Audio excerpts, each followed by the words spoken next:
What's up, friends and viewers? Welcome back to another Pokemon Champions video. Today I want to showcase a Sandstorm team. You know, I was doing Sandstorm in Scarlet and Violet. It's probably my favorite archetypal team, and today I want to feature one that's built around Mega Excadrill, who is a Pokemon that was added in Pokemon Legends ZA. You know, Excadrill's, he's an old timer, but he didn't get a Mega until very recently. So that's the coolest thing about Pokemon Champions right now, is we get to try out all of these new Mega evolutions that we didn't previously get to use in turn-based battling. So we're going up against Gaur Sideko. He's got Heracross, Corviknight, Azumarill, Dragonite, Gallade, and Meganium. So the existence of the Corviknight combined with some rather speedy characters I see on his team, namely Gallade, Dragonite, and I guess Corviknight and Heracross are kind of middling speed. I'm thinking he might be going for a Tailwind here. So I also have Tailwind. I do not have Trick Room or any other form of speed control besides Gliscor. So I think we should probably open with Gliscor and just make sure we don't get outsped. He'll also be nice against that Heracross, who's ×4 weak to flying, and Meganium and Gallade. So acrobatics on him is very, very nice. So let's also just bring in Excadrill. You know, this might backfire on us a little bit because he is a ground attacker.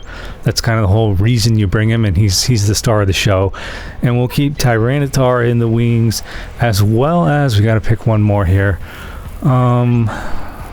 Why don't we just bring in Clefable for some extra defense? So this team is going to be very dependent on our damage dealers, because we are bringing basically two supports. Although, as you'll probably find out in this video, Gliscor is capable of some very nice damage.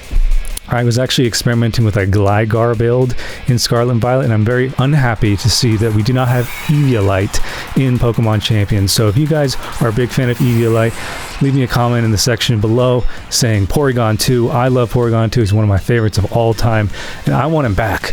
I want to use Porygon 2 with Eviolite in this game. Alright, so we're going to open with Tailwind. He's probably going to do the same. Now, who's faster, Excadrill or Heracross? It's almost certainly Excadrill. But, you know, he can damage us quite a bit because he's got fighting moves and he's got stab on those moves. And Excadrill is a steel type, so he's susceptible to that. So let's kind of just scout this out. We'll just protect on the first turn. Gliscor is very tanky, so I'm not too concerned about him getting hit. And we'll see what he does. And then we'll see, maybe we want to bring in Tyranitar in this next turn to bring in the sand and activate Sand Force, Excadrill's ability, which increases our damage with Excadrill by, I think, 20%. Okay, so he did reveal his card. He tried to one-shot my Excadrill with that close combat. Now, that's a pretty serious threat to me right now, because that can one-shot my carry.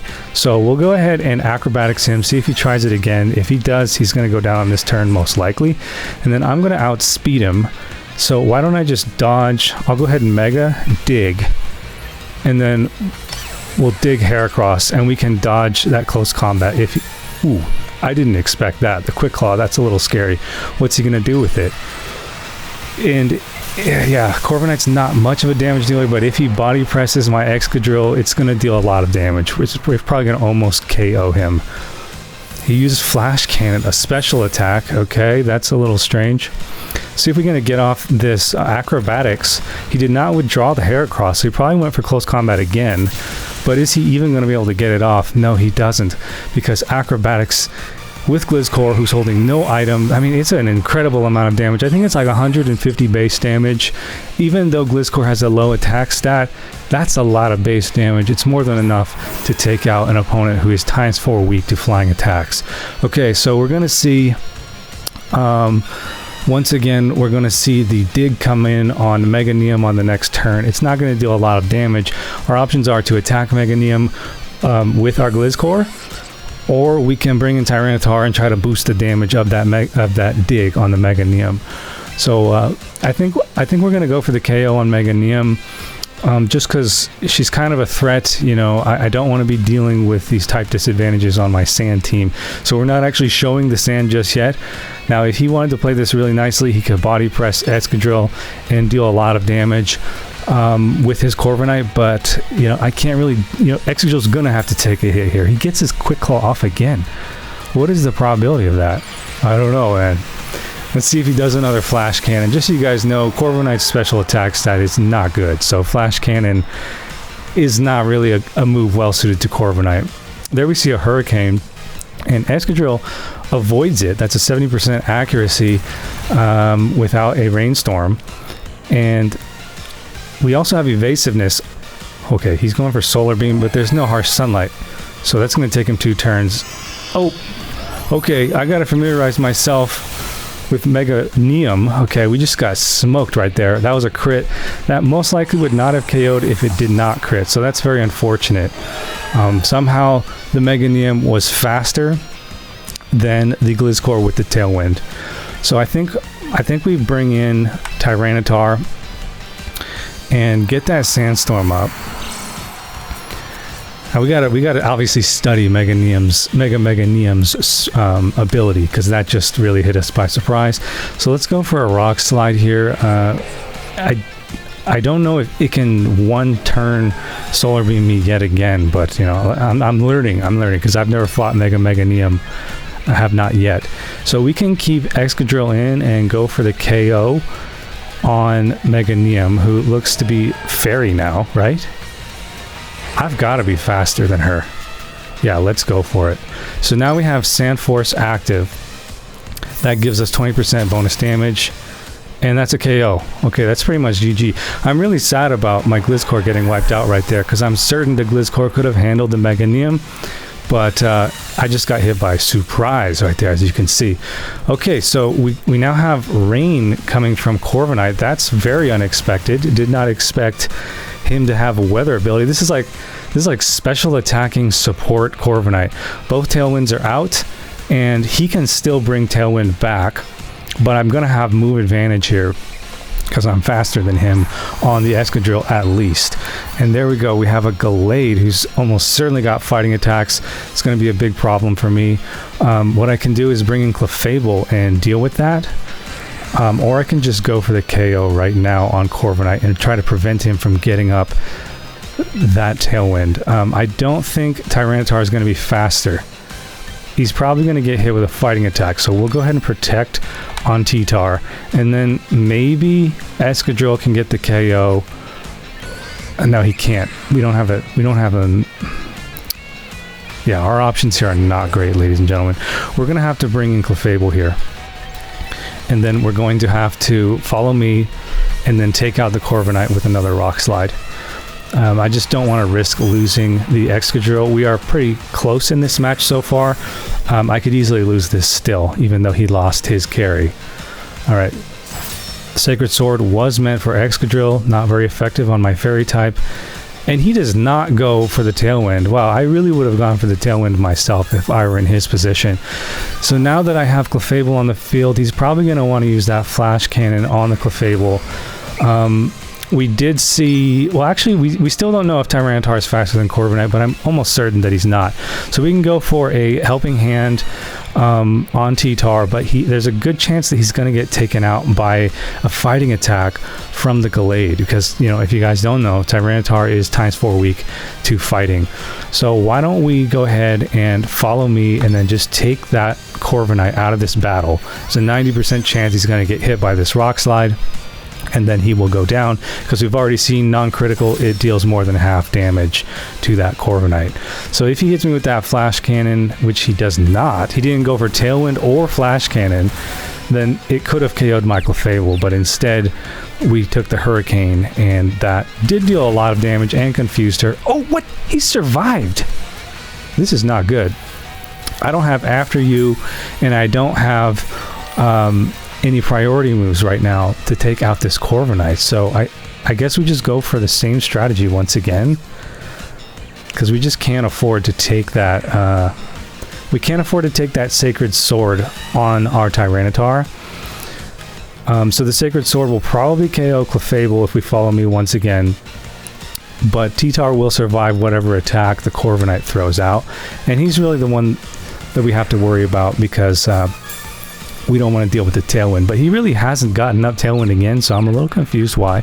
Ooh, I forgot where Clefable is confused, but it did manage to get off that Follow Me, which is an extremely strong ability. Okay, so it is going to go down to the Flash Cannon, and if we get hit with a Sacred Sword right here, this is going to be a big problem for my team. I was expecting the Gallade to move first.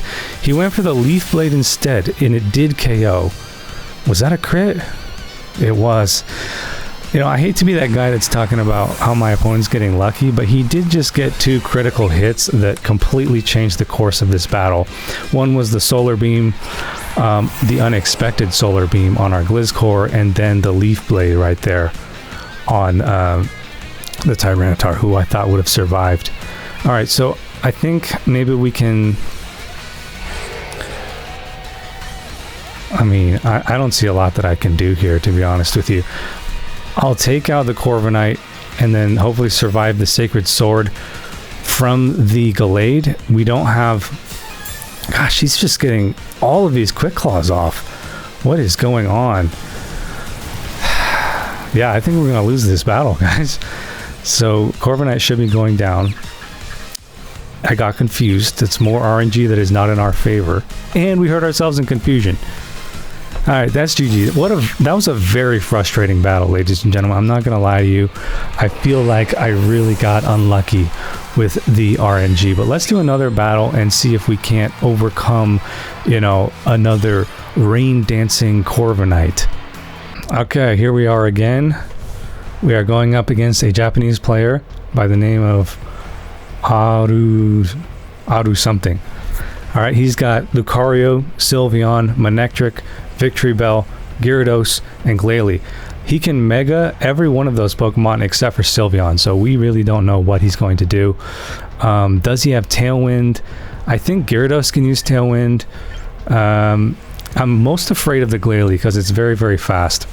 So why don't we also use Tailwind on this team? Once Tailwind's on the field, there's pretty much nothing that can outspeed the Excadrill. We'll also, shall we open with... I don't see any weather effects unless he brings them with Mega Glalie, who will bring in the snow. Or he could have Rain Dance or another weather move somewhere on his team. But you know, I think I'm going to take my chances and just open with the sand. And then he might deny my weather if he Megas that Glalie, and then we'll just have to respond to that. We'll just have to respond to it. Okay, so who's going to be our last pick here? Do we have enough damage if I bring Clefable? I think we do. And the reason for that is because that Glizzcore with Acrobatics deals a lot of damage if he can get it off. You know, he's not the fastest Pokemon. You saw in the last battle that he got denied by a single turn critical hit Solar Beam from a Mega Neum. That was like, I've never seen anything like that before. So I'm going to go ahead and count on that not happening again. Okay? Alright, so we have Sylveon and Manectric. Manectric is very fast. He's probably the fastest on the field right now. But so I think we're going to start with a Tailwind. Now, he's not going to get hit by any electric attacks because he's got a very unique typing of ground flying. But what is Sylveon going to do? Probably set up would be my guess. So I think maybe we open strong here with a Rock Slide. I don't think we can flinch anybody. Or maybe we just start outraging. Oh, it doesn't affect Sylveon, so we could actually get shut down by that. So we could go for spread damage or we could go for single target damage. I'm going to go for spread damage. There's the Thunder Fang. Is it going to paralyze or flinch? It can paralyze or flinch. That's the cool thing about the Fang moves. I think we're okay. We got the Tailwind off, which is going to allow me to move before the Sylveon, which he probably does by default anyway, because if I recall, Sylveon is really not fast. Okay, and we definitely chose the right move right there. We got a flinch off on the Sylveon and denied that turn. So I think this is our cue to, we can bring in Excadrill. Is that a good move? I don't see why not.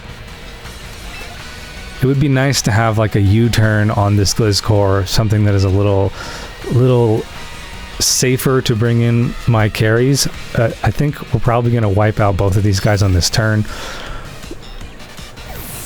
because we should be moving first with that Rock Slide, and then that should give some coverage to Excadrill. Excadrill is going to be pretty vulnerable right here. It looks like it missed the Manectric, which is okay, because Manectric probably isn't going to deal damage to Excadrill with that Thunder Fang, or, you know, whatever electric moves he has. I think we're going to be fine. He uses Agility, which is going to boost his speed a lot. Is it speed or evasiveness? It's speed sharply. So he's 2 stages up on his speed, which means he's probably... he might be faster than Excadrill. So we'll just find out. I don't think he can KO my Excadrill. Even if he is faster, I don't think he has a chance of it. So Lucario's definitely not going to be moving before Excadrill. We'll just go for a Mega Evolved Earthquake here with Sand Force active. This is probably the most spread damage that you can deal in Pokemon Champions, absent like a helping hand from a flying type right now. This is an enormous amount of damage. This is a max attack Mega Excadrill. That's his primary stat. Oh, he used a priority move, vacuum wave right there. That actually hurt me pretty bad, and I was not expecting that. But here with the Sand Force Earthquake, that is extreme damage. Easily one-shot Lucario. And what was left of Manectric, he actually was faster than the Agility Manectric. He had 2 stages of speed boost right there. So, pretty nice. Alright, we got Gyarados, who just intimidated me. That's actually really bad. But it's 2v1, and I don't think he's going to be able to do much here. I mean, I'm pretty vulnerable to him. If he like waterfalls my Excadrill or something, he's going to go down. So why don't let's just hit him really hard, you know? He'll probably go down on this turn. Plus we have 2 more Pokemon, so I'm not too concerned about losing this battle, but this is definitely not the conservative play. Alright, that dealt, what is that, 23% of his HP. If this Rock Slide hits, he should go down. Very nice. Alright, so that was pretty cleanly executed Sand Force team build right there. It hit a brick wall in the last match. You know, I would really like to do a best of 3 with that player, or a best of 5 using the same team, because I honestly think that we would have much better results if we played, you know, a handful of games. I feel like I got really shafted with the RNG on that one. So yeah, we'll see if this Sand Force team, this Sand team, can climb us out of Great League. Great Ball tier. We are also experimenting with other team comps right now. I've only tried 2 so far. If you haven't seen the first one featuring Mega Clefable, go ahead and check that out. It is currently live on the channel. I actually have 2 Clefables, Raspberry Spec for Mega, and the one you just saw who doesn't have a nickname is just Spec for support. And the reason I put her on that team is actually because she has the ability Magic Guard. Can I not observe my Pokemon? That's one thing I don't like about this game. It's like really hard to look at your Pokemon's specs. You have to go like into the boxes and go through all this menu stuff. Alright, so this one, she has the ability Magic Guard, which if you don't know what that is, there it is. Pokemon only takes damage from attacks, which means doesn't take Sandstorm Tick damage. So she doesn't need the rock, the steel, or the ground typing. She has that ability that protects her from it, and Sandstorm damage does add up over time. All these other Pokemon are invulnerable to Sandstorm damage because of their typing, but that does leave me a little bit vulnerable to certain attacks, like fighting, for example. We're relying pretty heavily on rock and steel on this team, and then of course we have Chimera, the shiny Hydreigon, who is also vulnerable to fighting attacks. The reason I brought this one is because I needed a special attacking carry that was a huge threat after one nasty plot. This is one of the best options you can pick, and it's also got the ability to levitate, so it's invulnerable to those gnarly earthquakes from Excadrill that would otherwise one-hit KO something like an Hydreigon. But this is the only Pokemon on the team that does take Sandstorm damage. And I wanted to use safety goggles. If you guys know what safety goggles are from VGC, it would prevent him from taking that damage, but we don't have that item yet. So once again, let's bring in some more items to Pokemon Champions so we can have some more creative builds. I want to thank you guys for watching. As always, give us a thumbs up, and we'll see you in the next video.